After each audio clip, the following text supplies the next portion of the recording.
Hello. Happy Wednesday. Hi. Long time no see. It's been a whole week. Is anybody here yet? Maybe not. It's okay. I can wait. Farmhouse is here. Maybe my chat just isn't updated. Does that frequently, it seems like. I can't actually see currently who's all in the chat. Is there a way for me to...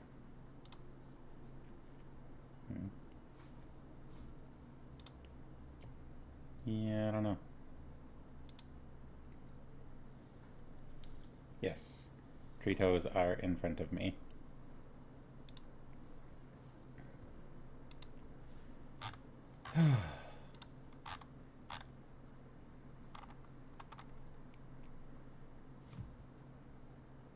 We're getting to the end of the month.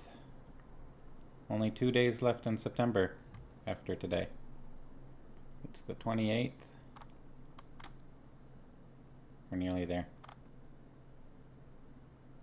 We're almost into August.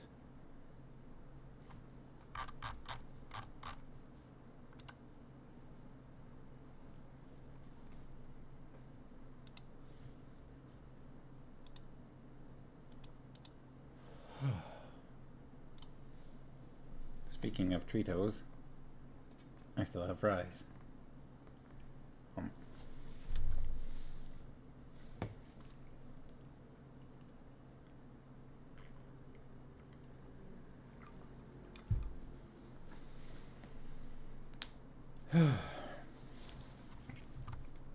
Looks like there's some kind of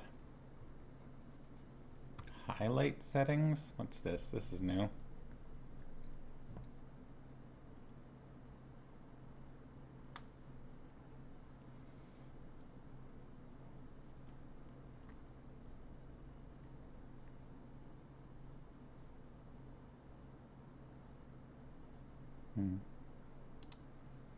Guess that's just stuff for my end.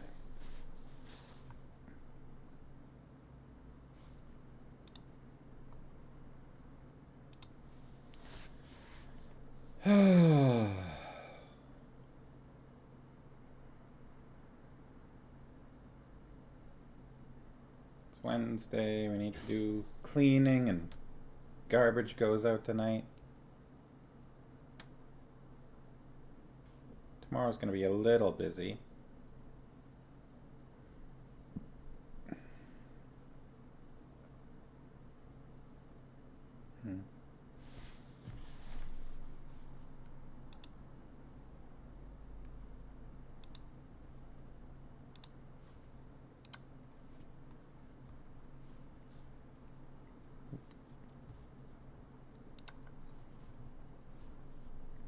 Cadu Shark, hello.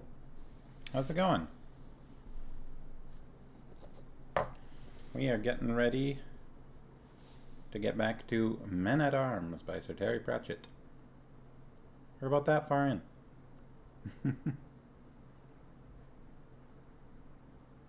Look at that cover art. It's pretty ridiculous, isn't it? How's your Wednesday going, Cado Shark? Definitely see Carrot. I'm guessing Sergeant Colin, maybe. I'm pretty sure that little guy behind Carrot is Nobby. That's probably Cuddy over here. Detritus and Engo are pretty obvious. BBAB. Oh, look, a puppy. I have treats for he. Picked up some new treats for the puppy. He is clearly excited. They are... what is that? Bacon and blueberry flavor. The classic combo, bacon and blueberry.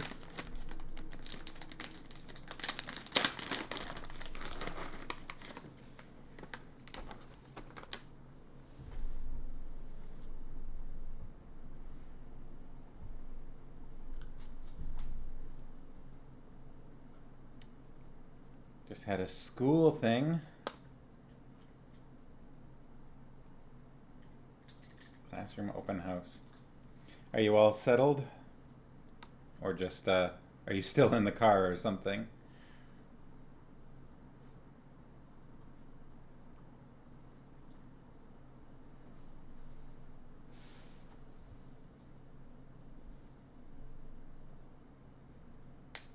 Oh, tried to break it in half and it kind of crumbled. They're very, very crumbly. You ate car. You ate your car? Womp womp. I know that's not what you meant. Are in car. Oh.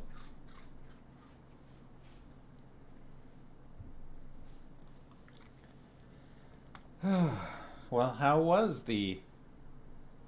They're like puffed treats, so I don't need to break them up. I was going to say I can if I want to, but clearly I can't. It exploded. I think that's... You know what? Maybe you better not eat whatever that is.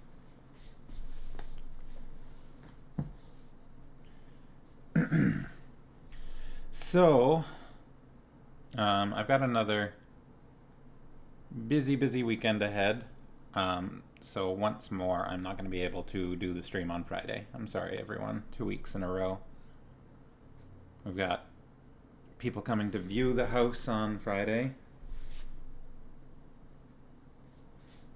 Okay, Ben, you can have one more. Still working. Nice one.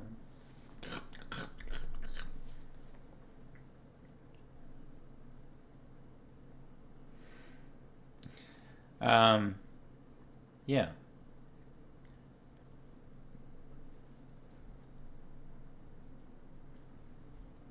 So tomorrow is going to be lots of cleaning for me, and also giving someone a ride from the airport and driving Farmhouse to school so that I can give someone a ride from the airport. And then, yeah, cleaning up the house to be ready to view for Friday. And then we are going to be out of town. So, long story short, I will not be able to... How was the other showing? We had a couple that came and viewed the house twice last week. But then after that, it sounded like, according to their agent, they loved the house, but they couldn't imagine themselves living in this neighborhood.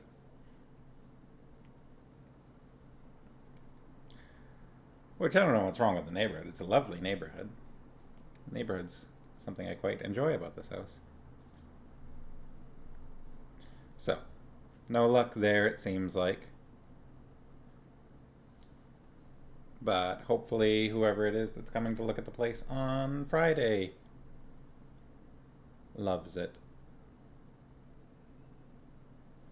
So, fingers crossed. Fingers crossed. Puppy's just kind of lounging behind me over here. So, happy birthday, Sharky. I know you're in the car right now, so I won't sing you happy birthday just yet. But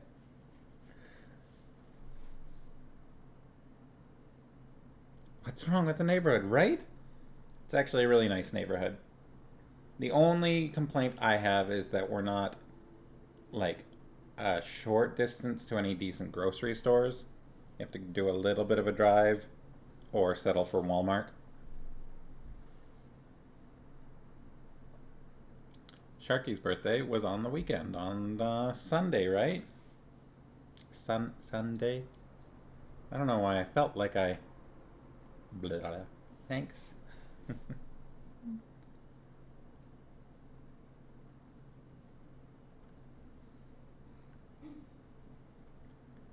Who's behind the chat right now? Is it Mr. or Mrs. Sharky?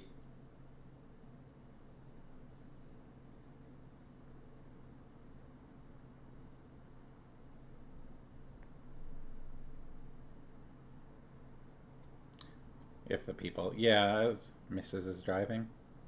Maybe I should just sing you happy birthday right now. Mr. Chatting. Alright, everyone. Let's sing happy birthday to Sharky. Sing along if you know the words. Ready?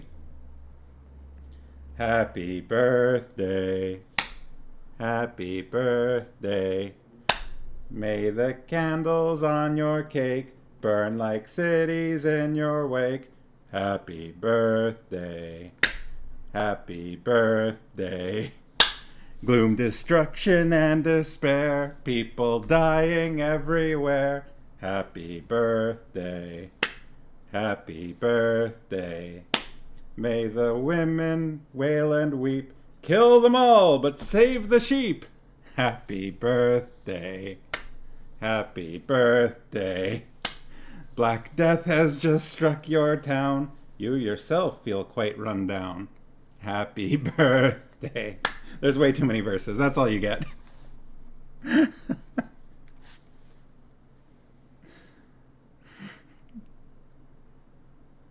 I'm also singing it to your parking lot. Well, I hope they enjoy it. When was the last time you heard that song?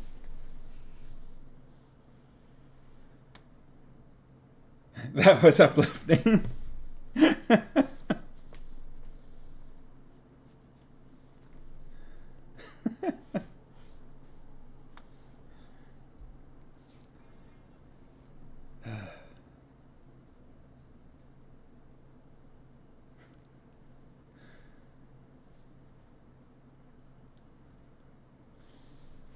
That was the birthday song we used to sing back in my...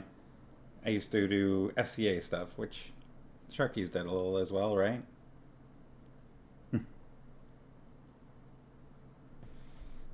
There are a lot of verses, and I think I probably could have hit a few more, but...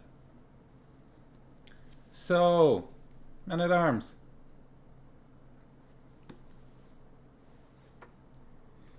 In my copy, we're on page 83. We just got past some excellent dialogue between Death and Bjorn Strong in the Arm, who had recently passed. Poor Bjorn. Believes in reincarnation. Or no, not Bjorn Strong in the Arm. Bjorn Hammerhawk. Bjorn Hammerhawk. Who passed away while working on something.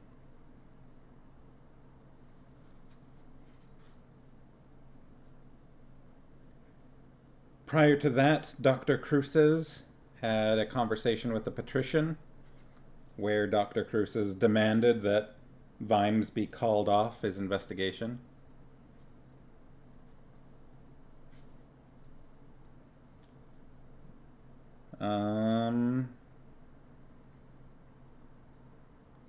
Yeah. Prior to that, Vimes was investigating. So that's roughly where we're at. So why don't I get to it, huh? Why don't I just get to it?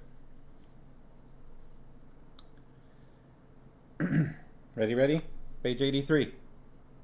Echo. Do I have an echo?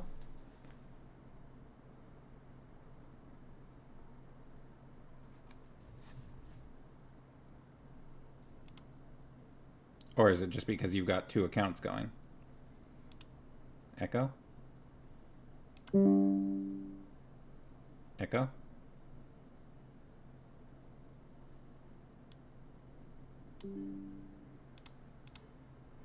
Oh, okay.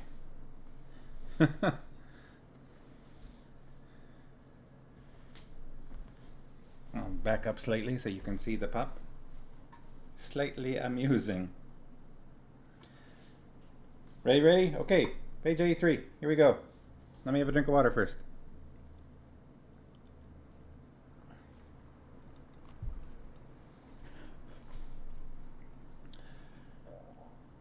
Right, said Sergeant Colon. this, men, is your truncheon. Also nomenclatured your nightstick or baton of office. He paused while he tried to remember his army days and brightened up. Hand You will look after Hit, he shouted. You will eat with Hit. You will sleep with Hit. You... Excuse me? Who said that? Down here. It's me, Lance Constable Cuddy. Yes, Pilgrim. How do we eat with it, Sergeant? Sergeant Colin's wound-up machismo wound down. He was suspicious of Lance Constable Cuddy. He strongly suspected Lance Constable Cuddy was a troublemaker. What? Well, do we use it as a knife or a fork? Or cut it in half for chopsticks or what? What are you talking about? Excuse me, Sergeant. What is it, Lance Constable Angua? How exactly do we sleep with it, sir?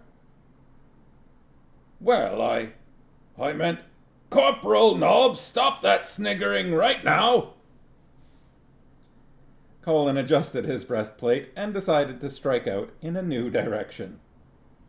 Now, what we have here is a puppet, mummet, or effigy, indicating a vaguely humanoid shape made of leather and stuffed with straw mounted on a stake. Called by the nickname of Arthur, weapons training for the use of. Forward, Lance Constable Angua. Tell me, Lance Constable, do you think you could kill a man? How long will I have?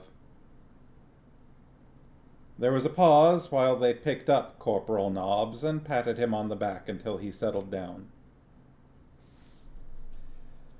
Very well, said Sergeant Colin.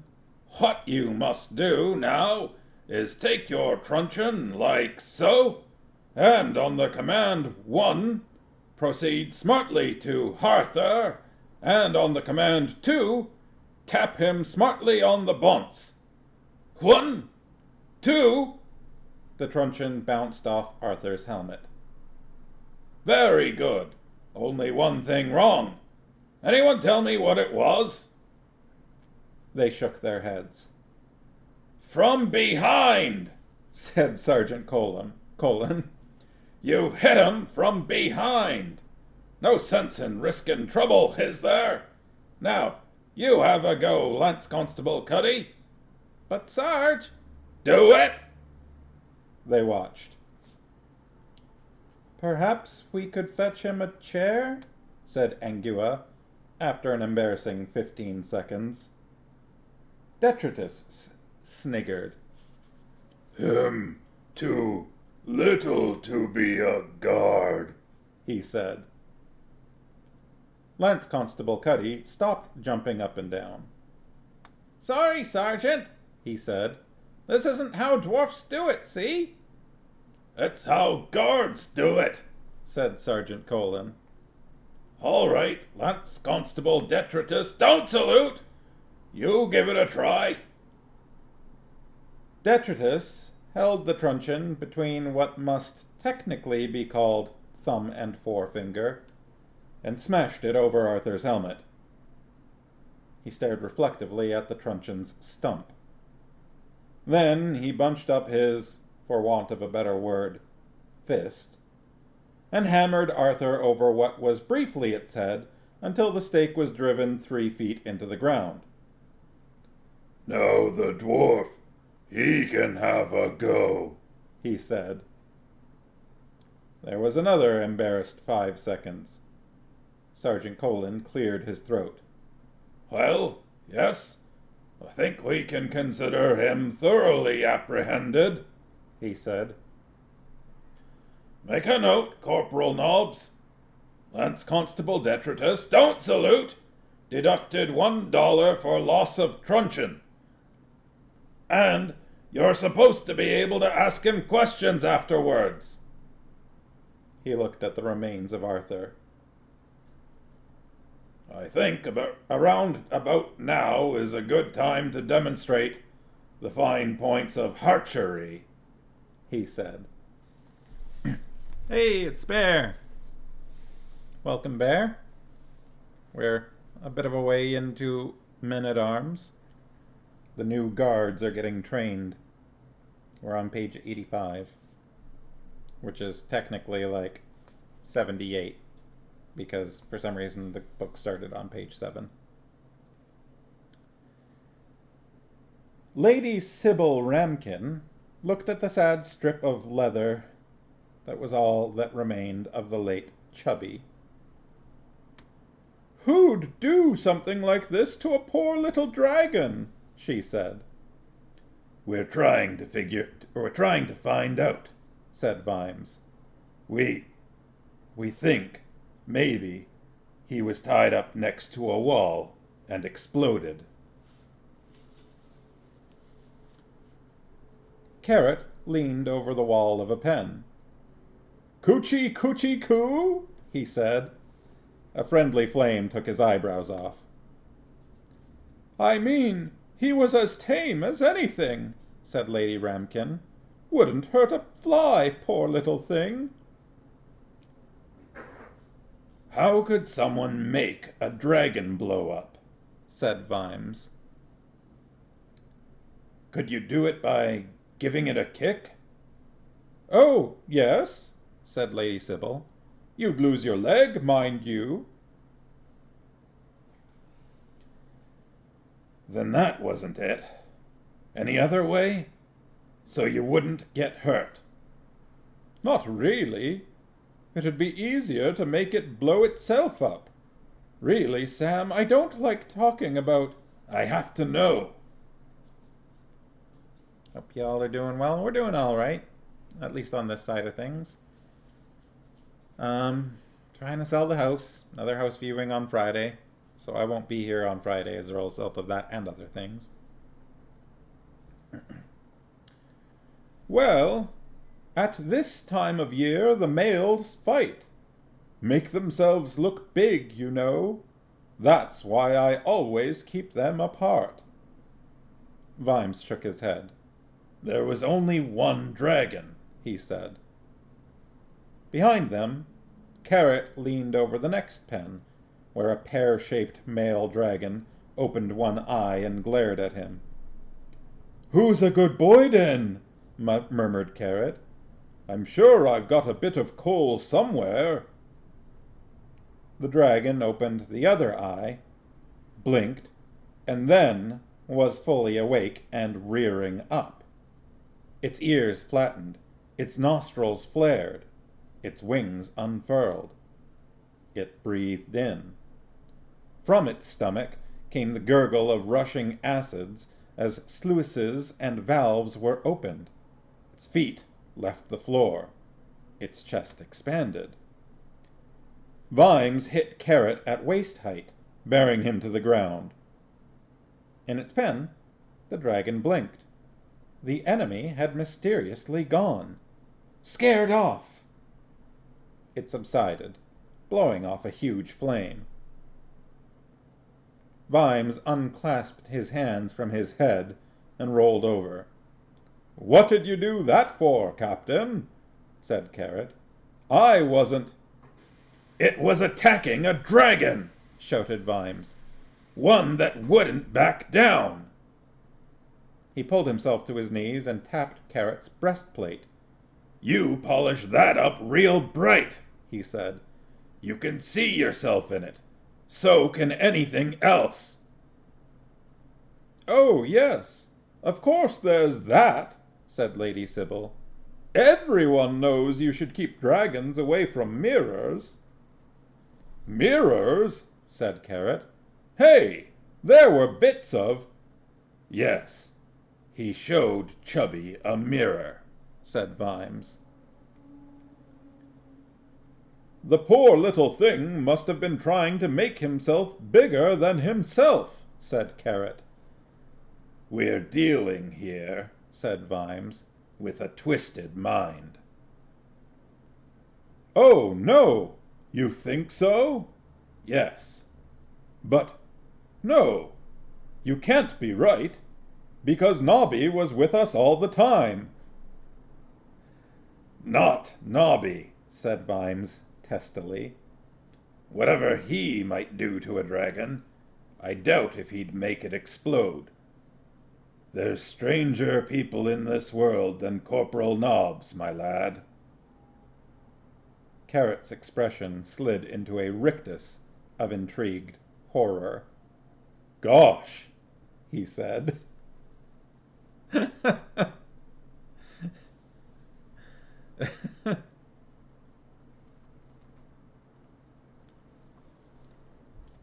Carrot could not imagine someone more twisted than Nobby. Sergeant Colon surveyed the butts. Then he removed his helmet and wiped his forehead. I think, perhaps, Lance Constable Angua shouldn't have another go with the longbow until we've worked out how to stop her getting in the way. Sorry, Sergeant. They're really playing that up, huh? They turned to Detritus, who was standing sheepishly. Did I say Sergeant Colon inspected the butts? The archery butts? Yeah, that's what I said. That's the words that were on the page and came out of my mouth. They turned to Detritus, who was standing sheepishly behind a heap of broken longbows. Crossbows were out of the question. They sat in his massive hands like a hairpin. That's gotta be a bingo mark. If I had a sheet prepared. In theory, the longbow would be a deadly weapon in his hands, just as soon as he mastered the art of when to let go. Detritus shrugged. Sorry, mister, he said. Bows aren't troll weapon. Ha, said Colon. As for you, Lance Constable Cuddy, just can't get the hang of aiming, Sergeant. I thought dwarfs were famous for their skills in battle. Yeah, but not these skills, said Cuddy. Ambush, murmured Detritus. Since he was a troll, the murmur bounced off distant buildings. Cuddy's beard bristled. You devious troll, I get my... Well now, said Sergeant Colon quickly. I think we'll stop training. You'll have to sort of pick it up as you go along, all right? He sighed. He was not a cruel man, but he'd been either a soldier or a guard all his life, and he was feeling put upon. Otherwise, he wouldn't have said what he said next. I don't know. I really don't.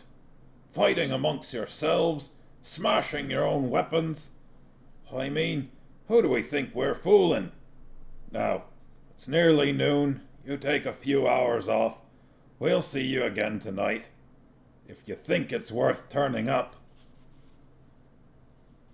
There was a spang noise. Cuddy's crossbow had gone off in his hand. The bolt whiffled past Corporal Nobb's ear and landed in the river, where it stuck. Sorry, said Cuddy. Tusk, tusk, said Sergeant Colon. That was the worst part. It would have been better all round if he'd called the dwarf some names. It would have been better if he'd made it seem that Cuddy was worth an insult. He turned around and walked off towards Pseudopolis Yard. They heard his muttered comment. What him say? Said Detritus. A fine body of men, said Angua, going red. Cuddy spat on the ground, which didn't take long on account of its closeness. Then he reached under his cloak and produced, like a conjurer extracting a size 10 rabbit from a size 5 hat, his double-headed battle axe, and started to run. By the time he reached the virginal target, he was a blur. There was a rip, and the dummy exploded like a nuclear haystack. The other two wandered up and inspected the result, as pieces of chaff gently drifted to the ground. "Yes, all right," said Angua, "but he did say you're supposed to be able to ask them questions afterwards." "He didn't say they've got to be able to answer them," said Cuddy grimly.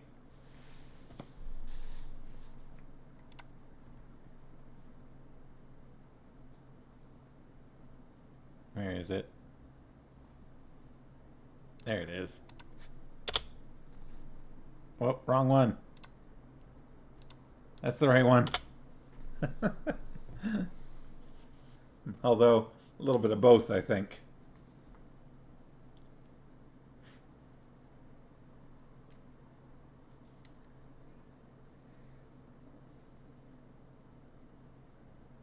Lance Constable Cuddy, deduct $1 for target, said Detritus, who already owed $11 for bows. "If it's worth turning up," said Cuddy, losing the axe somewhere about his person again. "Speciesist!" "I don't think he meant it that way," said Angua. "Oh, it's all right for you," said Cuddy. "Why?" "'Cause you a man," said Detritus.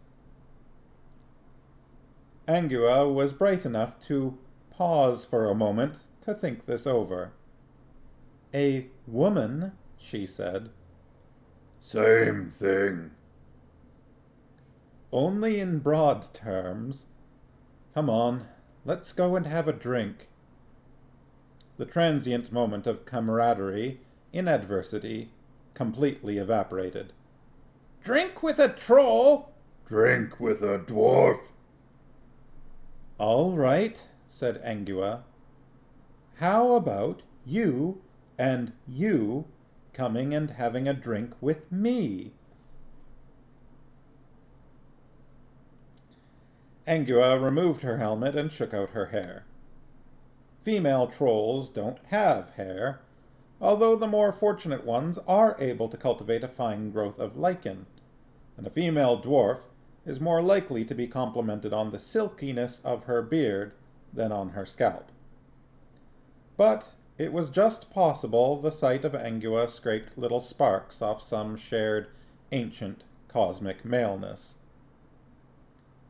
"I haven't really had a chance to look around," she said, "but I saw a place in Gleam Street." Which meant that they had to cross the river, at least two of them trying to indicate to passers-by that they weren't with at least one of the other two. Which meant that, with desperate nonchalance, they were looking around. Which meant that Cuddy saw the dwarf in the water. If you could call it water. If you could still call it a dwarf. They looked down. "You know," said Detritus, after a while, "that look like that dwarf who make weapons in Rhyme Street." "Bjorn Hammerhawk?" said Cuddy. "That the one, yeah." "It looks a bit like him," Cuddy conceded, still talking in a cold, flat voice, "but not exactly like him." "What do you mean?" said Angua. "Because Mr. Hammerhawk," said Cuddy, "didn't have such a great big hole where his chest should be." "Doesn't he ever sleep?" thought Vimes. "Doesn't the bloody man ever get his head down? Isn't there a room somewhere with a black dressing-gown hanging on the door?" He knocked on the door of the oblong office. "Ah, Captain," said the patrician, looking up from his paperwork. "You were commendably quick." "Was I?" You got my message, said Lord Vetinari. No, sir. I've been occupied. Indeed. And what could occupy you? Someone has killed Mr. Hammerhawk, sir. A big man in the dwarf community. He's been shot with something. Some kind of siege weapon or something, and dumped in the river. We've just fished him out. I was on my way to tell his wife. I think he lives in Treacle Street. And then I thought, since I was passing, This is very unfortunate. certainly it was for Mr. Hammerhawk, said Vimes. The patrician leaned back and stared at Vimes. Tell me, he said, how was he killed? I don't know. I've never seen anything like it. There was just a great big hole. But I'm going to find out what it was. Did I mention that Dr. Cruces came to see me this morning? No, sir. He was very concerned. Yes, sir. I think you upset him. Sir? The patrician seemed to be reaching a decision. His chair thumped forward. Captain Vimes. Sir? I know that you are retiring the day after tomorrow, and feel, therefore, a little restless. But, while you are captain of the night watch, I am asking you to follow 2 very specific instructions. Sir? You will cease any investigations connected with this theft from the Assassin's Guild. Do you understand? It is entirely guild business. Sir? Vimes kept his face carefully immobile.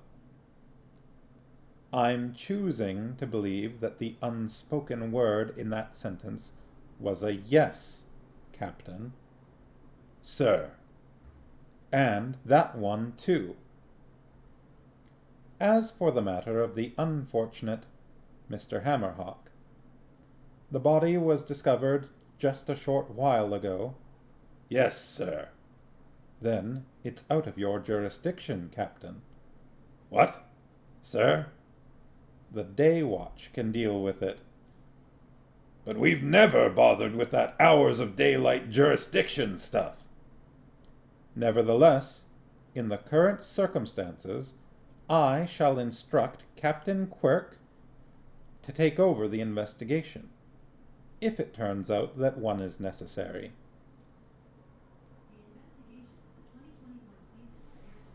Okay, Google, stop. What? Why? Google Home, something I said there just decided that it needed to take off there and start talking about something. This next bit is thoughts. Yeah, that's what I was thinking. Captain Quirk, like Kirk, yeah. If one is necessary. If people don't end up with half their chest gone by accident. Meteorite strike, perhaps, thought Vimes. He took a deep breath and leaned on the patrician's desk. Mayonnaise Quirk couldn't find his arse with an atlas, and he's got no idea about how to talk to dwarfs. He calls them grit suckers.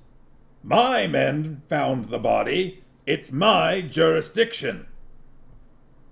The patrician glanced at Vimes' hands. Vimes removed them from the desk as if it had suddenly grown red hot. Night watch. That's what you are, Captain. Your writ runs in the hours of darkness. It's dwarfs we're talking about. If we don't get it right, they'll take the law into their own hands.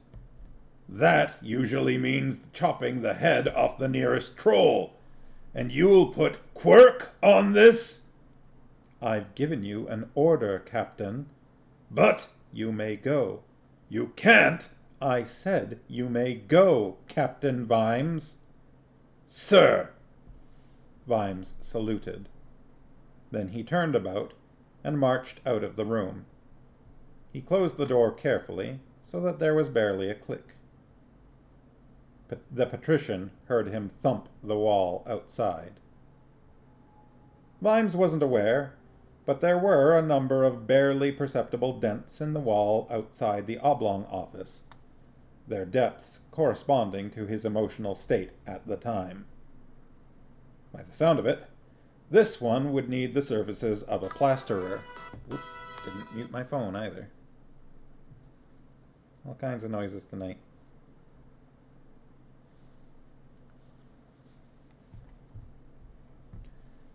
Lord Vetinari permitted himself a smile, although there was no humor in it. The city operated.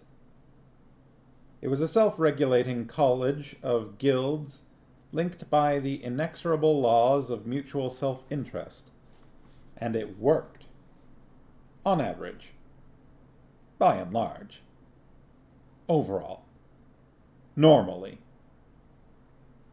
The last thing you needed was some watchman blundering around upsetting things like a loose siege catapult. Normally. Vimes seemed in a suitable emotional state. With any luck, the orders would have the desired effect.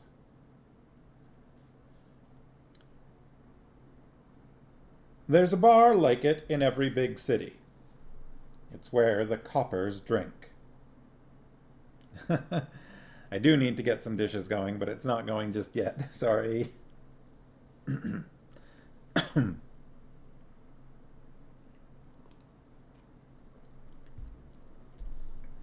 The guard seldom drank in Ankh-Morpork's more cheerful taverns when they were off duty. It was too easy to see something that would put them back on duty again. Footnote. Suicide, for example. Murder was in fact a fairly uncommon event in Ankh-Morpork, but there were a lot of suicides. Walking in the nighttime alleyways of the Shades was suicide. Asking for a short in a dwarf bar was suicide. Saying, "Got rocks in your head?" to a troll was suicide. You could commit suicide very easily if you weren't careful. End of footnote. So, they, the coppers, generally went to the Bucket in Gleam Street.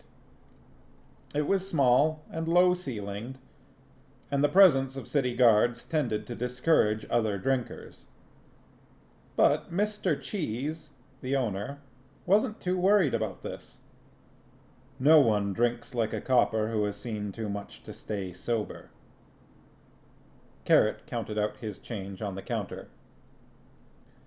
"That's 3 beers, 1 milk, 1 molten sulfur on coke with phosphoric acid." "With umbrella in it," said Detritus. "And a slow, comfortable double entendre.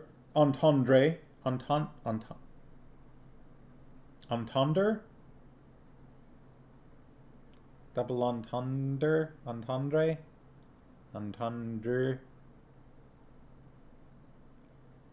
With lemonade. Double entendre. With lemonade. With a fruit salad in it, said Nobby. "Woof." And some beer in a bowl, said Angua. That's fair. The Sharkies have got it right there. "That little dog seems to have taken quite a shine to you," said Carrot. "Yes," said Angua. "I can't think why." The drinks were put in front of them. They stared at the drinks. They drank the drinks. Mr. Cheese, who knew coppers, wordlessly refilled the glasses and Detritus's insulated mug. They stared at the drinks. They drank the drinks. "You know," said Colin, after a while, "what gets me, what really gets me, is they just dumped him in the water. I mean, not even weights. Just dumped him. Like it didn't matter if he was found. You know what I mean?" "What gets me," said Cuddy, "is that he was a dwarf." "What gets me is that he was murdered," said Carrot. Mr. Cheese passed along the line again. They stared at the drinks. They drank the drinks. Because the fact was that, despite all evidence to the contrary, murder was not a commonplace occurrence in Ankh-Morpork. There were, it was true, assassinations. And, as aforesaid, there were many ways one could inadvertently commit suicide. And there were occasionally domestic fracas on a Saturday night, as people sought a cheaper alternative to divorce. Divorce? Divorce. I don't know why I said it like that. There were all these things, but at least they had a reason, however unreasonable. "Big man in the dwarfs was Mr. Hammerhawk," said Carrot. "A good citizen, too. Wasn't always stirring up old trouble like Mr. Strong-in-the-Arm." "He's got a workshop in Rhyme Street," said Nobby. "Had," said Sergeant Colin. They stared at the drinks. They drank the drinks. "What I want to know is," said Angua, "what put that hole in him?" "Never see anything like that," said Colin. "Hadn't someone better go and tell Mrs. Hammerhawk?" said Angua.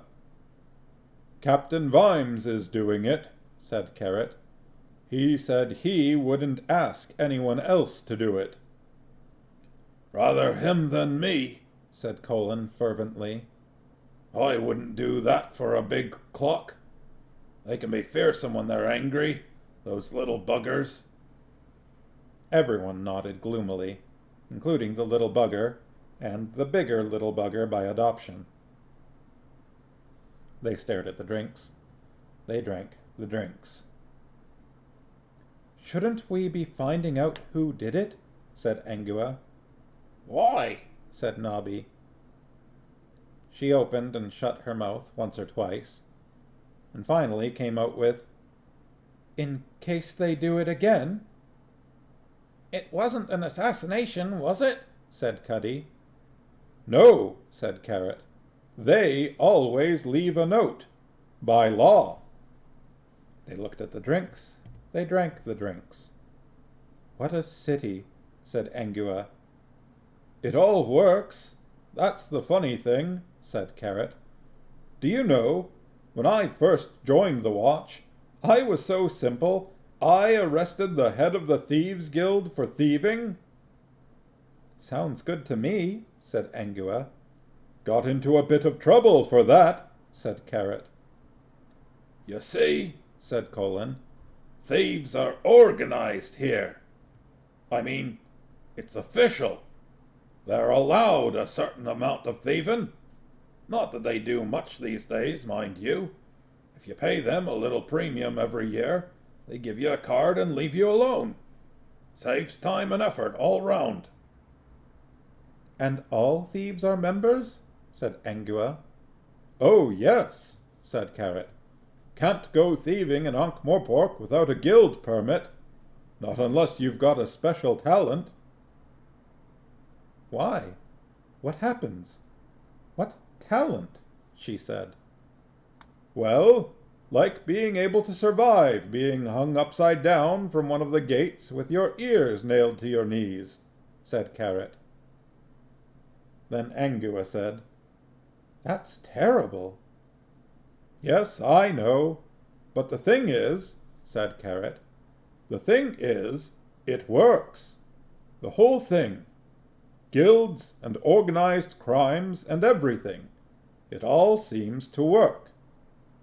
Didn't work for Mr. Hammerhawk, said Sergeant Colin. They looked at their drinks. Very slowly, like a mighty sequoia beginning the first step towards resurrection as a million Save the Trees leaflets, Detritus toppled backwards with his mug still in his hand. Apart from the 90-degree change in position, he didn't move a muscle. That was cynical. It's the sulfur, said Cuddy, without looking around. It goes right to their heads.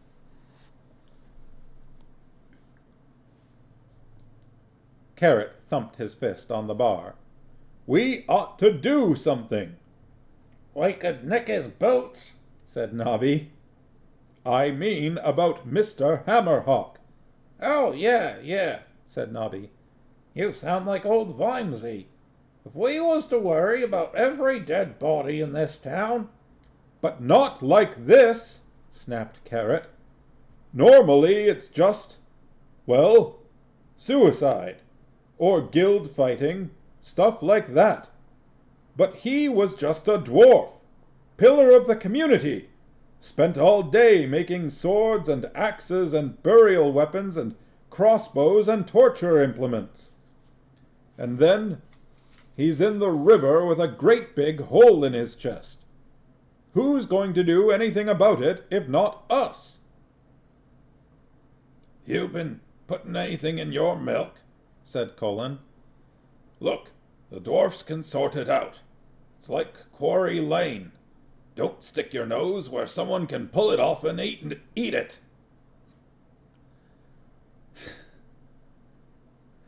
Don't stick your nose where someone can pull it off and eat it.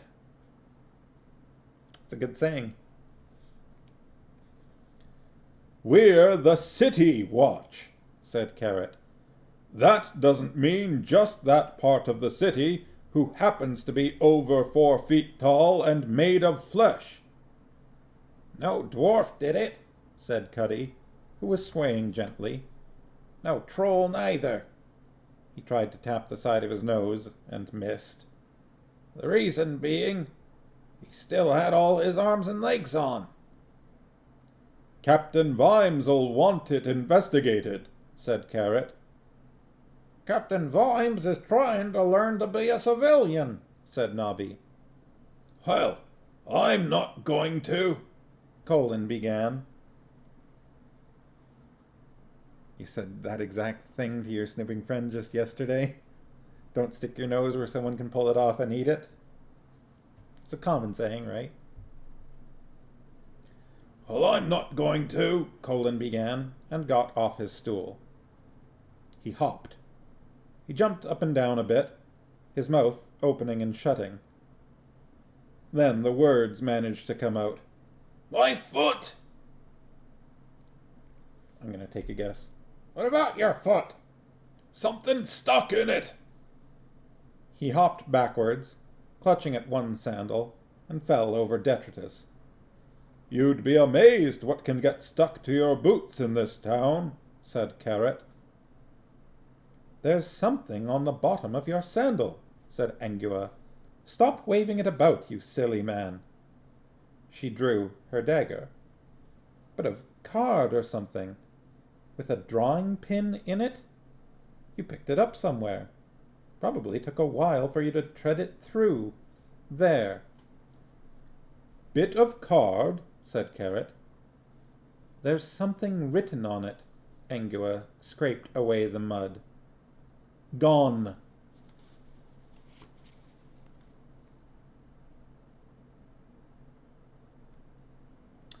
What does that mean? She said. I don't know. Something's gone, I suppose. Perhaps it's Mr. Gone's visiting card, whoever he is, said Nobby. Who cares? Let's have Carrot, took the card and turned it over and over in his hands. "Save the pin," said Cuddy.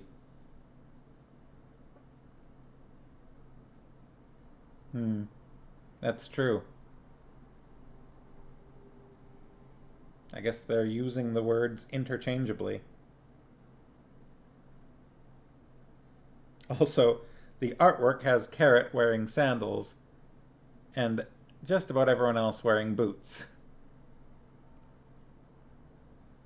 Bandles?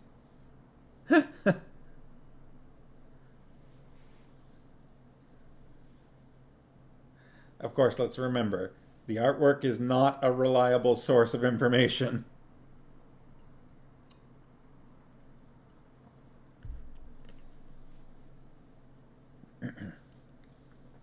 Like high-top sandals.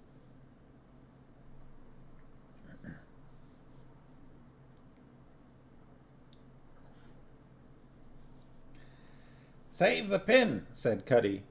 "You only get 5 of them for a penny. My cousin Gimmick makes them." "This is important," said Carrot, slowly. Boot Crocs. Wow. That's got to be something that exists. Too late. Bandles are a thing now.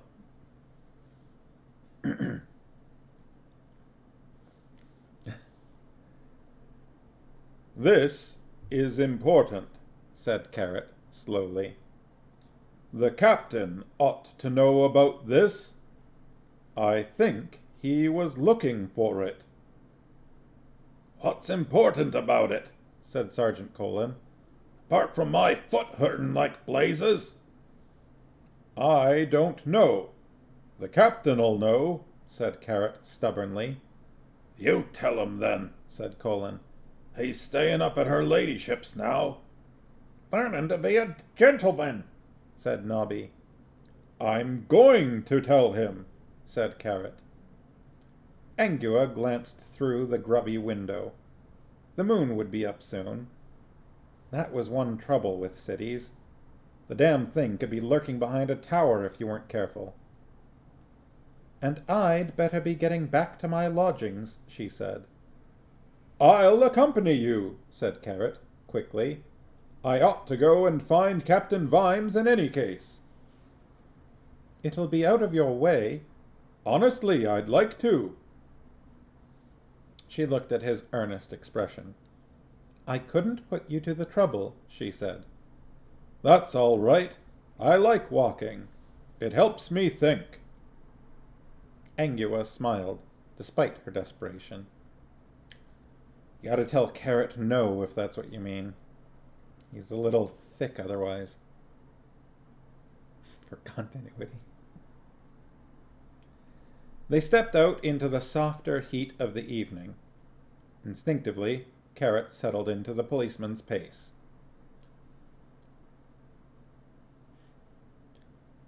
Carrot doesn't take a hint? I think you'll find he just took a hint.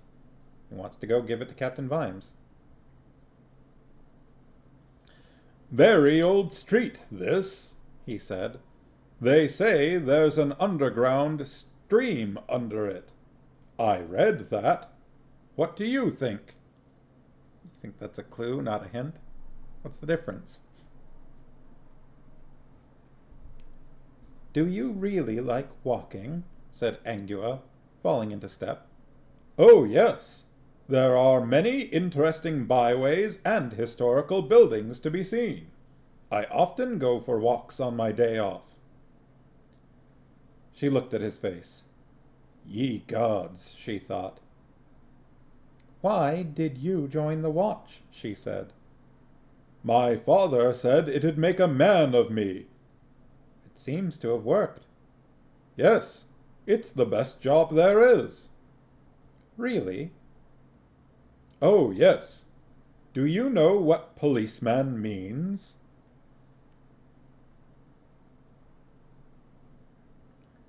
Angua shrugged. "No." "It means man of the polis. That's an old word for city." Polis? Polis, probably, right? Like metropolis. Polis. Yes? I read it in a book. Man of the City. She glanced sideways at him again. His face glowed in the light of a torch on the street corner, but it had some inner glow of its own. He's proud. She remembered the oath.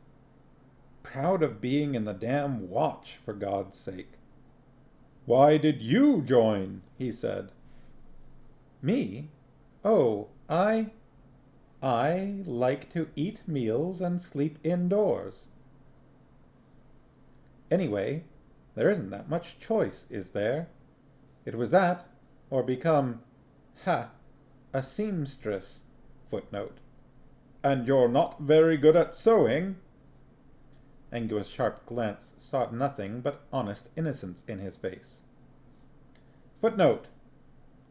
A survey by the Ankh-Morpork Guild of Merchants of Tradespeople in the dock areas of Morpork found 987 women who gave their profession as seamstress. Oh, and 2 needles. End of footnote.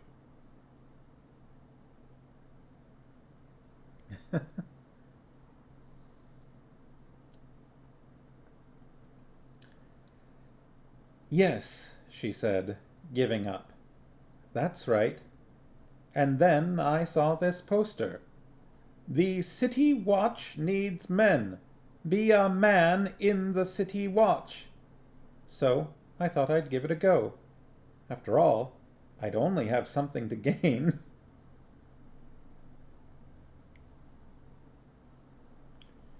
She waited to see if he'd fail to pick this one up, too.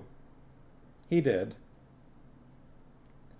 Sergeant Colin wrote the notice, said Carrot. He's a fairly direct thinker. He sniffed. Can you smell something? He said. Smells like... a bit like someone's thrown away an old privy carpet. Oh, thank you very much, said a voice very low down somewhere in the darkness. Oh, yes. Thank you very much.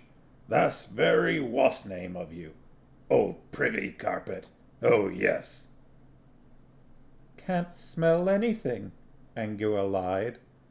Liar, said the voice. Or hear anything. Captain Vime's boots told him he was in Scoon Avenue. His feet were doing the walking of their own volition. His mind was somewhere else. In fact, some of it was dissolving gently in Jimkin Bearhugger's finest nectar. Oh, no, Vimes.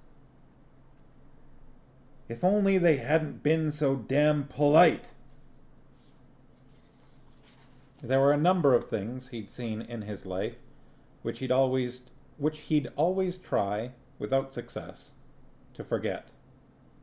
Up until now, he would have put, at the top of the list, looking at the tonsils of a giant dragon as it drew the breath intended to turn him into a small pile of impure charcoal. He still woke up sweating at the memory of the little pilot light. But he dreaded, now, that it was going to be replaced by the recollection of all those impassive dwarf faces, watching him politely, and the feeling that his words were dropping into a deep pit. After all, what could he say? Sorry he's dead, and that's official. We're putting our worst men on the case.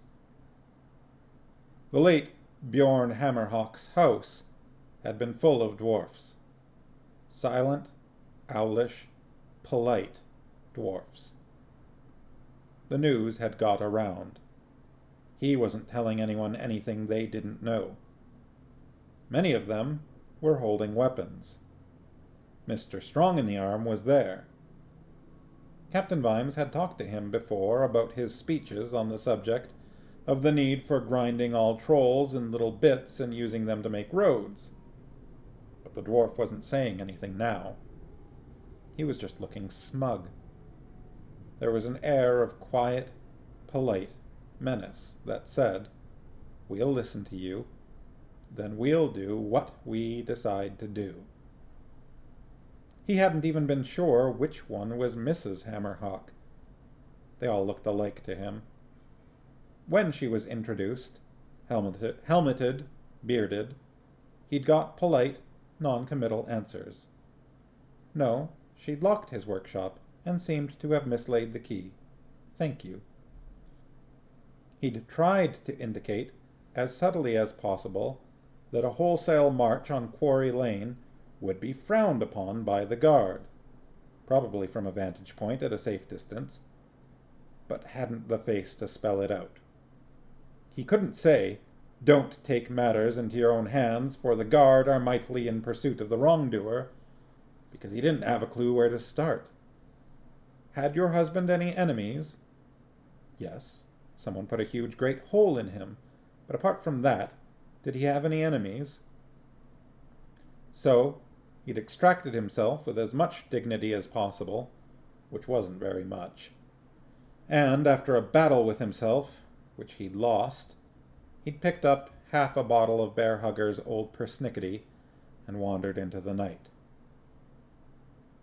Carrot and Angua reached the end of Gleam Street. "Where are you staying?" said Carrot. "Just down there," she pointed. "Elm Street? Not Mrs. Cake's?" "Yes, why not? I just wanted a clean place, reasonably priced. What's wrong with that?" "Well, I mean, I've nothing against Mrs. Cake. A lovely woman, one of the best. But, well, you must have noticed." "Noticed what?" "Well, she's not very, you know, choosy." "Sorry, I'm still not with you." "You must have seen some of the other guests. I mean, doesn't Reg Shoe still have lodgings there?" Probably Reg Shoe. "Oh," said Angua, "you mean the zombie." "And there's a banshee in the attic." "Mr. Ixolite, yes." "And there's old Mrs. Drull." "The ghoul, but she's retired. She does children's party catering now." I said Reg. After I said Reg. "I mean, doesn't it strike you the place is a bit odd?" "But the rates are reasonable, and the beds are clean." "I shouldn't think anyone ever sleeps in them." "All right. I had to take what I could get." "Sorry. I know how it is. I was like that myself when I first arrived here.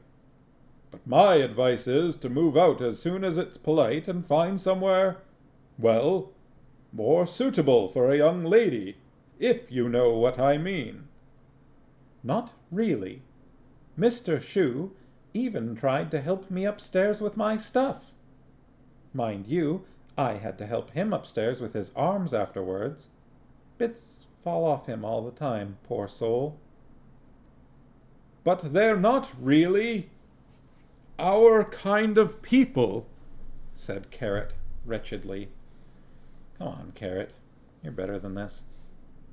"Don't get me wrong. I mean, dwarfs. Some of my best friends are dwarfs. My parents are dwarfs. Trolls? No problem at all with trolls. Salt of the earth. Literally.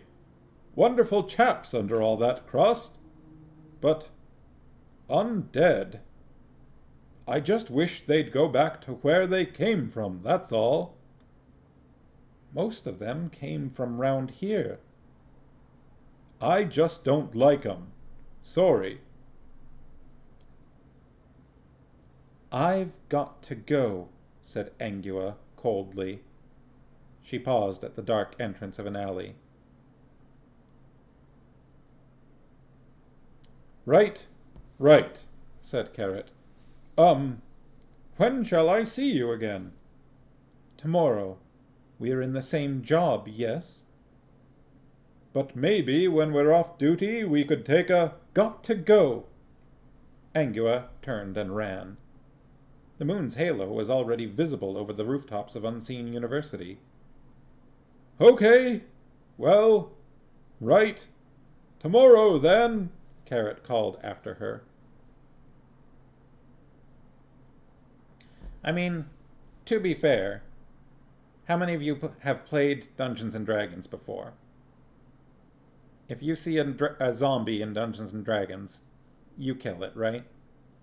Have you ever stopped to ask the zombie questions? I know in the game I'm running, my players have killed a few zombies. I don't recall any of them asking them questions. Ghouls, banshees. Yeah, it's not... The problem is, in this situation, we're clearly seeing this as an allegory, right? Allegory? Whatever. Clearly this is commentary. So, I don't know. I guess it's kind of forcing, asking us to examine our own prejudices, right?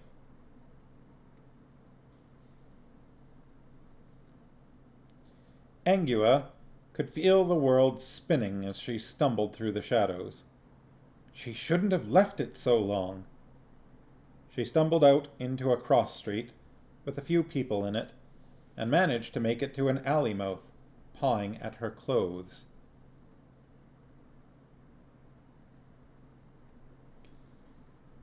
She was seen by Bundo Prung, recently expelled from the Thieves' Guild for unnecessary enthusiasm and conduct unbecoming in a mugger, and a desperate man.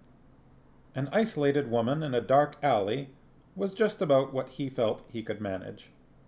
He glanced around and followed her in. Silence followed for about 5 seconds. Then Bundo emerged very fast and didn't stop running until he reached the docks, where a boat was leaving on the tide.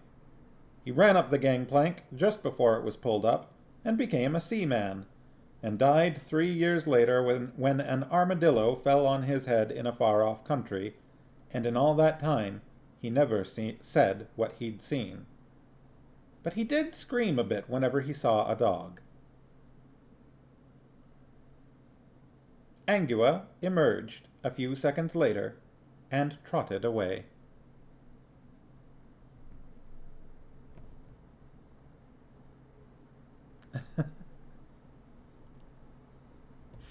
No! In case you don't know what Farmos is referring to, there's an anime called The Vampire Dies in No Time that is about a very fragile vampire who kind of ends up partnered up with a vampire hunter at the vampire hunter's agency, and the vampire's familiar is an armadillo named John, who everybody loves. Even if they don't like vampires or anyone else, they all love John. And John goes, "No!" Bundo was the name of a character in your campaign too? Bundo the gate guy. Nice.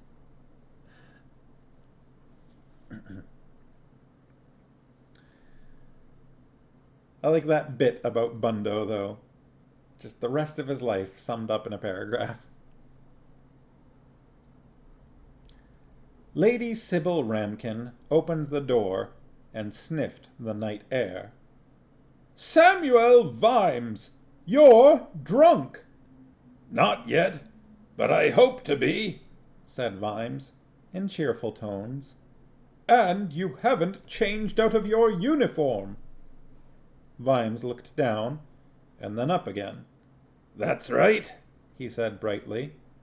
"The guests will be here any minute.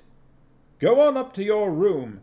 There's a tub drawn, and Willikins has laid out a suit for you. Get along with you." "Jolly good." Vimes bathed in lukewarm water and a rosy alcoholic glow.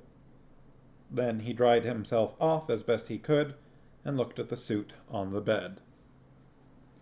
It had been made for him by the finest tailor in the city.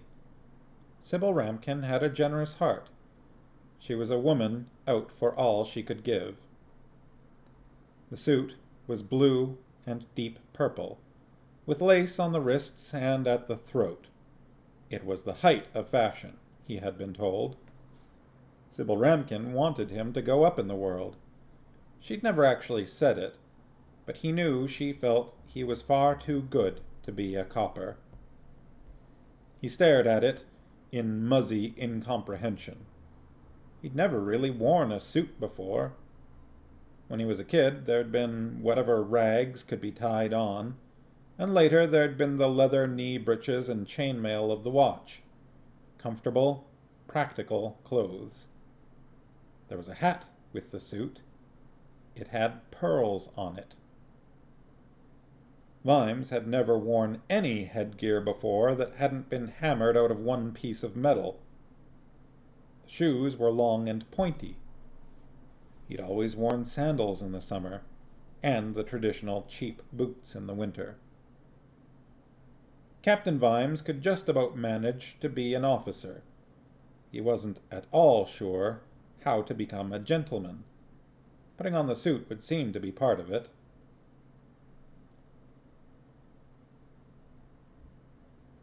Guests were arriving. He could hear the crunch of carriage wheels on the driveway and the flip-flop of the sedan chair carriers.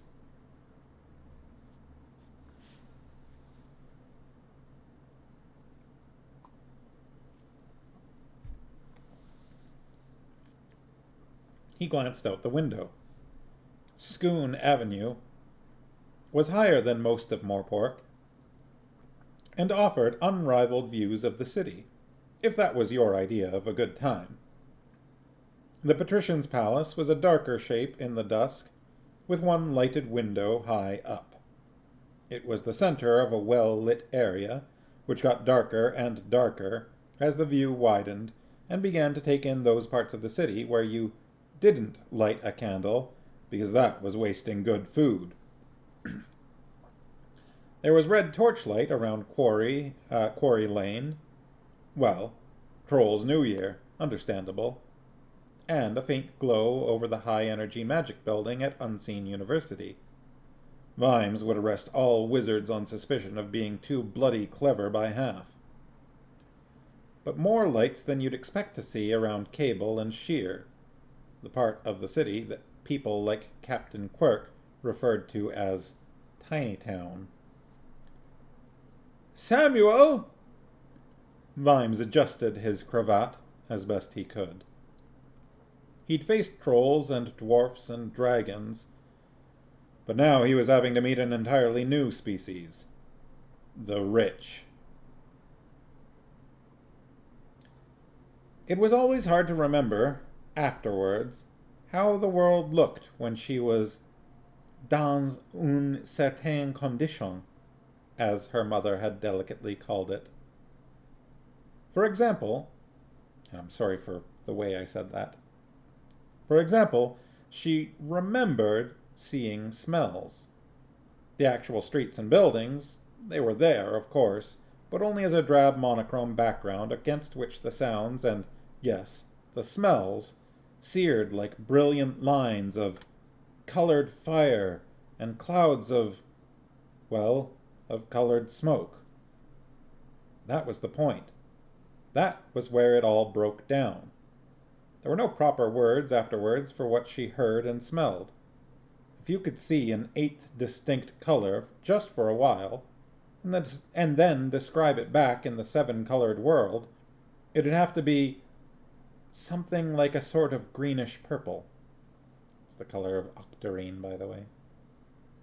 Experience did not cross over well between species. Sometimes, although not very often, Angua thought she was very lucky to get to see both worlds. And there was always 20 minutes after a change when all the senses were heightened, so that the world glowed in every sensory spectrum like a rainbow. It was nearly worth it just for that. There were varieties of werewolf. Some people merely had to shave every hour and wear a hat to cover the ears. They could pass for nearly normal. But she could recognize them, nevertheless. Werewolves could spot another werewolf across a crowded street. There was something about the eyes. And, of course, if you had time, there were all sorts of other clues. Werewolves tended to live alone and take jobs that didn't bring them into contact with animals. They wore scent or aftershave a lot and tended to be very fastidious about their food, and kept diaries with the phases of the moon carefully marked in red ink. It was no life being a werewolf in the country. A stupid chicken went missing and you were a #1 suspect. Everyone said it was better in the city. It was certainly overpowering. Angua could see several hours of Elm Street all in one go. The mugger's fear was a fading orange line. Carrot's trail was an expanding pale green cloud, with an edge that suggested he was slightly worried. There were additional tones of old leather and armor polish. Other trails, faint or powerful, crisscrossed the street. There was one that smelled like an old privy carpet. "Yo, bitch," said a voice behind her. She turned her head. Gaspode looked no better through canine vision, except that he was at the center of a cloud of mixed odors. "Oh, it's you," "'S right," said Gaspode, feverishly scratching himself. He gave her a hopeful look. "Just asking. You understand. Just getting it over with right now, for the look of the thing, for what's name's sake as it might be. But I suppose there's no chance of me sniffing." "None." "Just asking. No offense meant." Angua wrinkled her muzzle. "How come you smell so bad? I mean, you smelled bad enough when I was human, but now—" Gaspode looked proud. "Good, isn't it?" he said. "It didn't just happen. I had to work at it. If you was a true dog, this'd be like really great aftershave. By the way, you want to get a collar, miss. No one bothers you if you've got a collar." "Thanks." Gaspode seemed to have something on his mind. You don't rip hearts out, do you?" "Not unless I want to," said Angua. Right, said Gaspode hurriedly. "Where are you going?"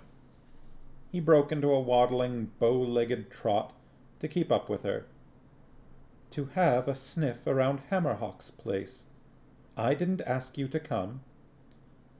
"Got nothing else to do," said Gaspode. "The House of Ribs don't put its rubbish out till midnight." "Haven't you got a home to go to?" said Angua, as they trotted under a fish and chip stall. "Home? Me? Home? Yeah, of course. No problemo. Laughing kids, big kitchen, 3 meals a day, humorous cat next door to chase, own blanket and spot by the fire. Here's an old softy, but we love him, etc. No problem there. I just like to get out a bit," said Gaspode. "Only, I see you haven't got a collar." "It fell off." "Right." "It was the weight of all them rhinestones." "I expect it was," "They let me do pretty much as I like." said Gaspode. "I can see that." "Sometimes I don't go home for, days at a time. "Right?" Weeks, sometimes. "Sure," But they're always glad to see me when I do." said Gaspode. "I thought you said you slept up at the university," said Angua as they dodged a cart in Rhyme Street. For a moment, Gaspode smelled uncertain, but he recovered magnificently. "Yeah, right," he said. "Well, you know how it is, families. All them kids picking you up, giving you biscuits and similar, people patting you the whole time. Gets on your nerves. So I sleeps up there quite often. Right. More often than not, point of fact. Really? Gaspode whimpered a little. You want to be careful, you know. A young bitch like you can meet real trouble in this dog's city. They had reached the wooden jetty behind Hammerhawk's workshop. How do you... Angua paused. There was a mixture of smells here, but the overpowering one was as sharp as a saw. Fireworks? And fear, Said Gaspode. lots of fear. He sniffed at the planks. Human fear, not dwarf. You can tell if it's dwarfs. It's the rat diet, see? Phew! Must have been real bad to stay this strong. I smelled one male human, one dwarf, said Angua. Yeah, one dead dwarf. Gaspode stuck his battered nose along the line of the door and snuffled noisily. There's other stuff, He said. but it's a bugger what with the river so close and everything. There's oil and grease and all sorts. Hey, where are you going? Gaspode trotted after her as Angua headed back to Rhyme Street, nose close to the ground. Following the trail. What for? He won't thank you, you know. Who won't? You're a young man. Angua stopped so suddenly that Gaspode ran into her. You mean Corporal Carrot? He's not my young man. Yeah, I'm a dog, right? It's all in the nose, right? Smell can't lie. Pheromones. It's the old sexual alchemy stuff. I've only known him a couple of nights. Aha! What do you mean, aha? Nothing, nothing. Nothing wrong with it anyway. There isn't any it to be wrong, Right, right. Not that it would be, said Gaspode, adding hurriedly, even if there was. Everyone likes Corporal Carrot. They do, don't they? Said Angua, her hackles settling down. He's very likable. Even Big Fido only bit his hand when Carrot tried to pat him. Who's Big Fido? Chief Barker of the Dog Guild. Dogs have got a guild? Dogs? Pull one of the other ones. It's got bells on. No, straight up. Scavenging rights, sunbathing spots, nighttime barking duty, breeding rights, howling rotas, the whole bone of rubber. Dog guild, snarled Angua sarcastically. Oh, yeah? Chase a rat up a pipe in the wrong street and call me a liar. It's a good job for you I'm around, else you could get into big trouble. There's big trouble for a dog in this town who ain't a guild member. It's lucky for you, said Gaspode, that you met me. I suppose you're a big dog in the guild, yes? Ain't a member, said Gaspode smugly. How come you survive, then?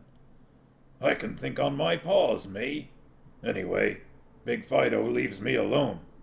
I got the power. What power?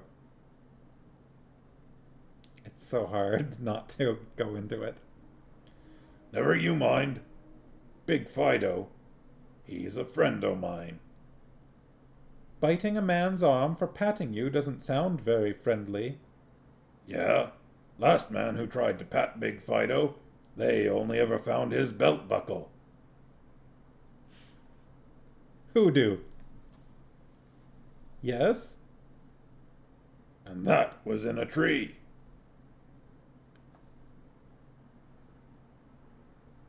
Not... Do what? Where are we? Not even a tree near here. What?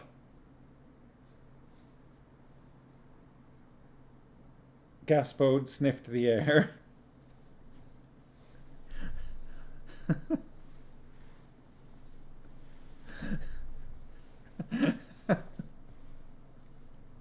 That was awkward.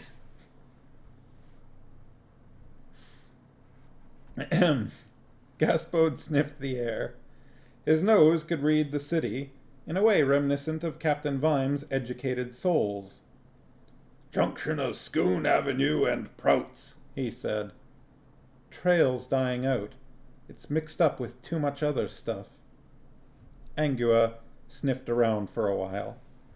Someone had come up here, but too many people had crossed the trail. The sharp smell was still there, but only as a suggestion in the welter of conflicting scents. She was aware of an overwhelming smell of approaching soap. She'd noticed it before, but only as a woman and only as a faint whiff. As a quadruped, it seemed to fill the world. Captain Carrot was walking up the road, looking thoughtful. He wasn't looking where he was going, however, but he didn't need to. People stood aside for Corporal Carrot. Yeah, did I say Captain? Corporal. Corporal Carrot was walking up the road looking thoughtful. He wasn't looking where he was going, however, but he didn't need to. People stood aside for Corporal Carrot. It was the first time she'd seen him through these eyes. Good grief. How did people not notice it? He walked through the city like a tiger through tall grass, or a hubland bear across the snow, wearing the landscape like a skin. Gaspode glanced sideways. Angua was sitting on her haunches, staring. Your tongue's hanging out, he said. What? So? So what? That's natural. I'm panting. Har, har. Carrot noticed them and stopped. Why, it's the little mongrel dog, he said. Woof, woof, said Gaspode, his traitor tail wagging. I see you've got a lady friend, anyway, said Carrot, patting him on the head and then absent-mindedly wiping his hand on his tunic. And my word, what a splendid bitch, he said. God, this is weird. The liberal use of the word. A ramtop wolfhound, if I'm any judge. He stroked Angua in a vague, friendly way. Oh, well, he said, this isn't getting any work done, is it? Woof, whine. Give the doggy a biscuit, said Gaspode. Carrot stood up and patted his pockets. I think I've got a piece of biscuit here. Well, I could believe you understand every word I say. Gaspode begged and caught the biscuit easily. Woof, woof, fawn, fawn, he said. Carrot gave Gaspode the slightly puzzled look that people always gave him when he said woof instead of barking, nodded at Angua, and carried on towards Scoon Avenue and Lady Ramkin's house. There, said Gaspode, crunching the stale biscuit noisily, goes a very nice boy. Simple, but nice. Yes, he is simple, isn't he? Said Angua. That's what I first noticed about him. He's simple, and everything else here is complicated. He was making sheep's eyes at you earlier, said Gaspode. Not that I've got anything against sheep's eyes, mind you, if they're fresh. You're disgusting. Yeah, but at least I stay the same shape all month. No offense meant. You're asking for a bite. Oh, yeah, moaned Gaspode. Yeah, you'll bite me. Arg. Oh, yes, that'll really worry me, that will. I mean, think about it. I've got so many dog diseases, I'm only alive 'cause the little buggers are too busy fighting among themselves. I mean, I've even got licky end, and you only get that if you're a pregnant sheep. Go on, bite me. Change my life. Every time there's a full moon, suddenly I grow hair and yellow teeth and have to go around on all fours. Yes, I can see that making a big difference to my ongoing situation. Actually, he said, I'm definitely on a losing streak in the hair department, so maybe, not the whole bite, maybe just a nibble. Shut up! At least you've got a lady friend, Carrot had said, as if there was something on his mind. A quick lick, even. Shut up!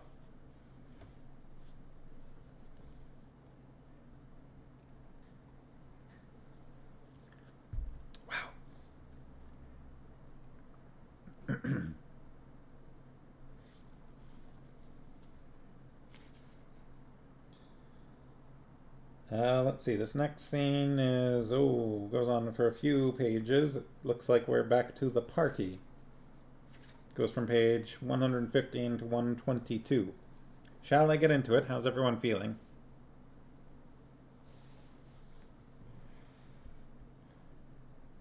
I'm feeling like this drink needs a little watering down. A lot of flavor syrup in it.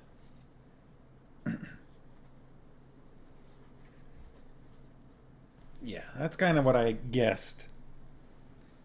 School, kids, all that jazz. Well, happy again birthday, Sharky. Ugh. I'm feeling jumbled tonight. Keep fumbling things. Happy again birthday tonight, Sharky. What? Gee, thanks.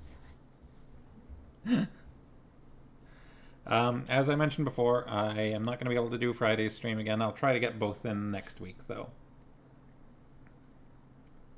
That picture you posted of you reading Lord of the Rings was very cute, by the way.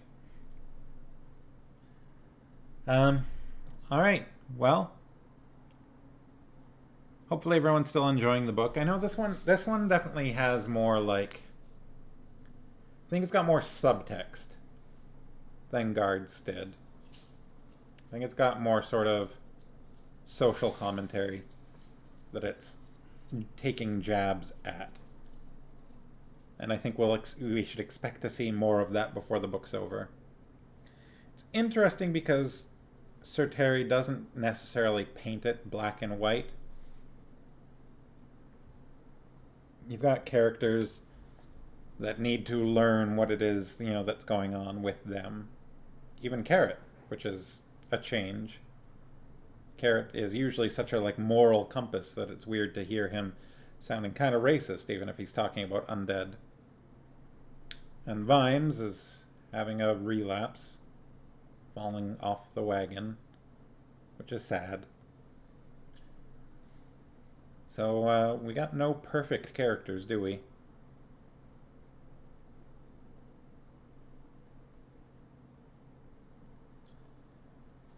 Well, I've got to do some cleaning and take out the trash and everything.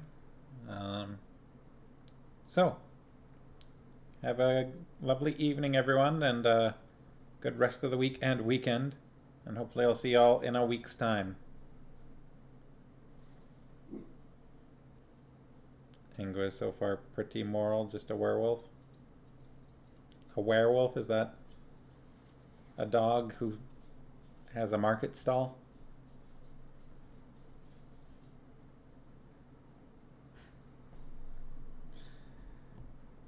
That's a wereswolf.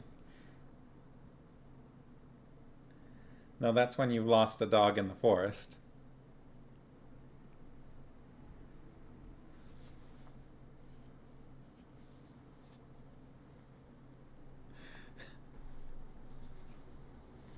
I'm pretty sure that's a dog on one of those wooden plank things by the ocean.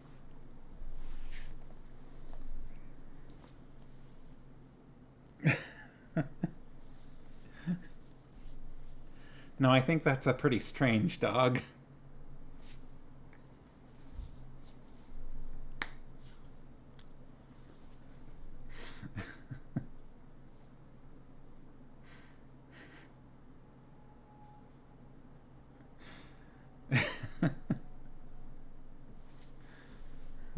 That's a Wolf Waldo.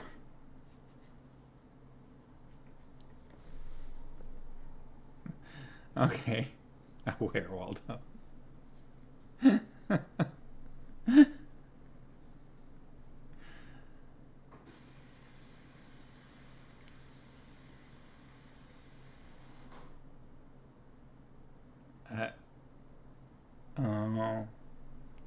Gotcha.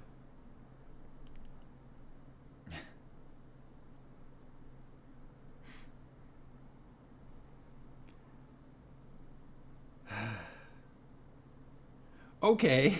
Well, that's been fun, but I'm going to call it. Have a good rest of the week, everyone. I'll see you next Wednesday.